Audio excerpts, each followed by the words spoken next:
Good happy Saturday morning. Is Saturday, December 30th, 2023. I'm Riley King and welcome to Saturday morning edition of WRMK News 12.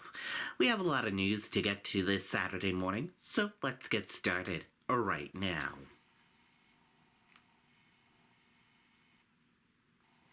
First up, Pelham police investigate whether smoke shop break-in is related in other regions. Let's take a listen to that report from WMUR News 9.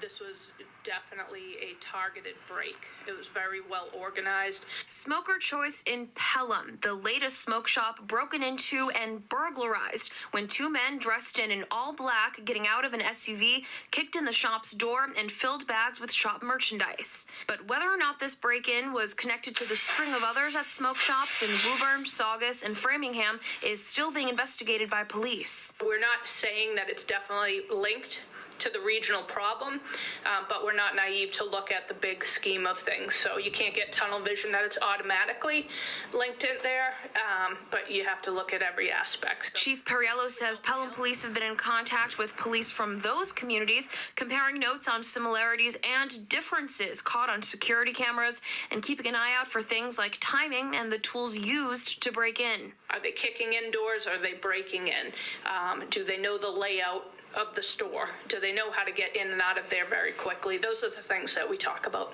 Now, the chief tells me investigators are still working to decide the exact items that were stolen during the burglary, but they know several cartons of Newport cigarettes were taken. She says probably to sell, since they go for about $91. You go onto the streets, whether they bring them to different states, our state, it doesn't matter. You can sell them and make some pretty good money off of them. The two men have not been found or identified yet, but the chief says there's no serious threat to the public. In Pelham, Imani Fleming, WMUR News 9. Hello, I'm Patrick Stewart. Did you know that right now over... Okay, there you go on that report. Thanks for watching. Whoops, sorry about that. One dead, another hospitalized after contracting laryngitis virus following stay at a New Hampshire hotel. Let's take a listen to that report from WMUR News 9. One person from Massachusetts is dead and another person from Rhode Island has been hospitalized after public health officials say they were both diagnosed with Legionnaire's disease following stays at a White Mountain hotel and resort. We had a team on site yesterday. We were doing some inspections, testing the water system. An investigation launched 48 hours ago at the Mountain View Grand Resort in Whitefield. State epidemiologist Benjamin Chan says the cases don't appear to be directly linked because the two people, both older adults, stayed at the resort at separate times and in different rooms. This is a bacteria that can contaminate water sources, including water systems in buildings and hotels. And some of the common culprits that oftentimes can become contaminated and then spread contaminated water droplets in the air include things like hot tubs and water fountains. Health officials say people can get sick by inhaling water droplets, so investigators are testing showers, the hot tub, water fountains, and faucets too. We want to make people aware of the possibility that there could be a source for the exposure at this resort that we're investigating. We haven't identified anything yet. Chan says if you are a guest, it's important to monitor yourself for any pneumonia symptoms. Fever, cough, shortness of breath.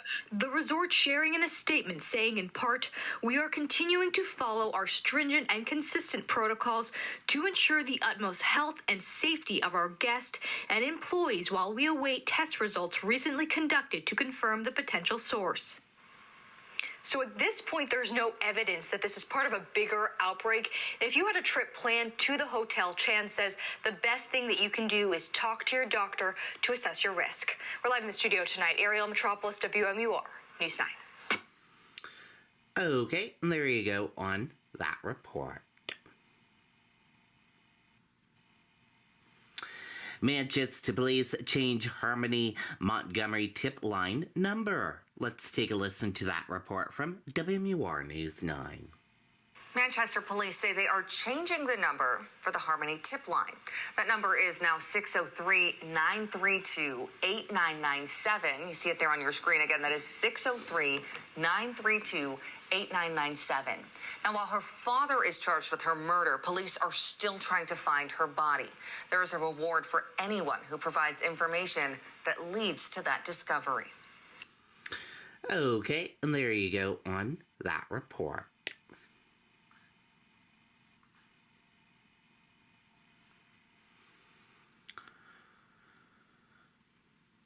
Mass couple teenager found dead in Dover home.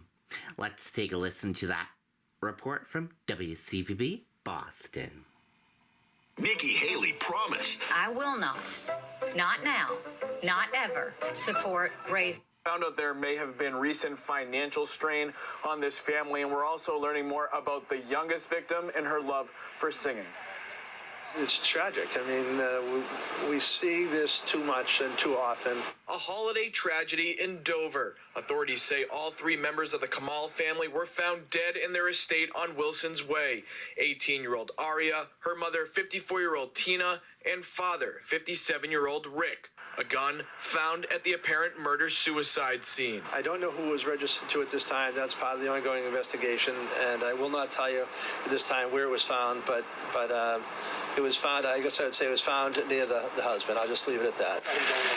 Police were called to this home at around 7:30 last night after an extended family member hadn't heard from them and came to check in, instead finding the grisly scene. Right now, we're learning more about 18-year-old Aria. She was a graduate of Milton Academy and a freshman at Middlebury College, where she sang in the choir. I've always been interested in classical singing. The college sending a notice to students saying, in part, she loved singing and was interested in going to Italy with the college opera group. She was connected and engaged in class and passionate about everything she did.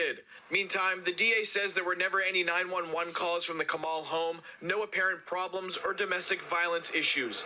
Neighbors here left stunned by the sudden loss. The saddest part is when people take a permanent solution to a temporary problem. Now, the DA also saying there were no signs of a break-in here. He also says it's unclear how long the three were deceased for before that family member found them. The DA also adding, if you're struggling with mental health issues or with domestic violence, you can call 988. Okay, and there you go on that report.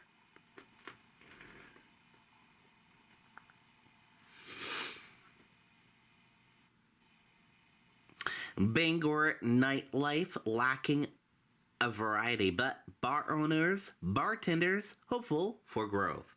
Let's take a listen to that report from News Center, Maine. This weekend, plenty of people will enjoy hitting the town and meeting up with friends at bars or clubs. But locals in the greater Bangor area say when it comes to downtown Bangor, options are limited, and there's been a steep decline since the pandemic. News Center Maine's Ryo Wooten tells us more. How do you feel about the nightlife here? It's pretty boring, unfortunately. Server Derek Barclay says Bangor's nightlife scene is struggling, with just a handful of places staying open until 1 a.m. Diversity is huge, especially on the block that we're located on. You know, like I was saying earlier, you've got craft beer bar after craft beer bar surrounding us. Bartenders like Fred Lear say the nightlife scene hasn't recovered since the pandemic. I think that the clientele and the customer base just got accustomed to the new hours. And, people are at home earlier than they used to be. It was nothing for people to be out till last call. And that was a norm. You kind of want to have just enough for a variety. But if you have too many, well, there's not enough population here to support that. Patty Murphy's is one of the few places that stays open past midnight. Owner John Dobbs says Bangor needs a wider variety of places for people to go. That friction, that's where you get the spice. That's where you get the growth. That's where you get something new.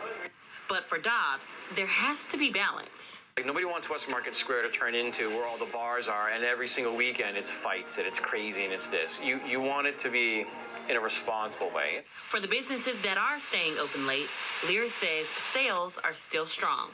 I don't think it's lacking. I do think it's different, and I think that people that are accustomed to the way it used to be are absolutely going to notice and maybe think as though it's dead or as if there's nothing going on.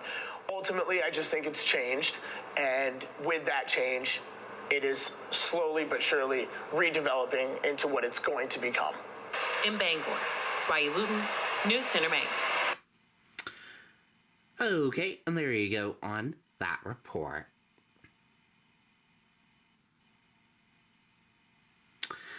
Police searching for persons of interest in murder of pregnant Texas teen. Let's take a listen to that report from NBC News. We are hoping that someone is able to identify the individuals that are seen in this video. The San Antonio Police Department putting out a plea for the public's help to find the two people seen in new video released today. Detectives believe they could be involved in Savannah Soto and Matthew Guerra's deaths. Detectives are hopeful that surveillance video will lead to the events leading up to their death. Police believe Savannah and Matthew were already dead when this video was taken. They think the two people seen in the footage wiped the car down to get rid of fingerprints before ditching it with Savannah and Matthew's bodies inside. Detectives are also combing through social media and cell phone records to determine the last communications with the victims. The relationship between these persons of interest and victims is still unclear. Bexar County District Attorney Joe Gonzalez says when the people responsible are captured, the nature of the crime can result in additional charges because of the young couple's unborn son, Fabian. Under Texas law, that qualifies an unborn child during any period of gestation is a person under the Texas Penal Code for consideration in deciding whether or not to calculate, for example, more than one person.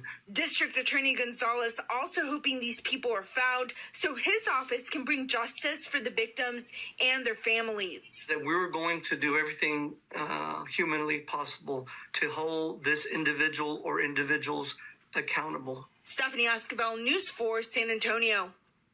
Thanks for watching. Stay updated about breaking news and tops. Okay, and there you go on that report.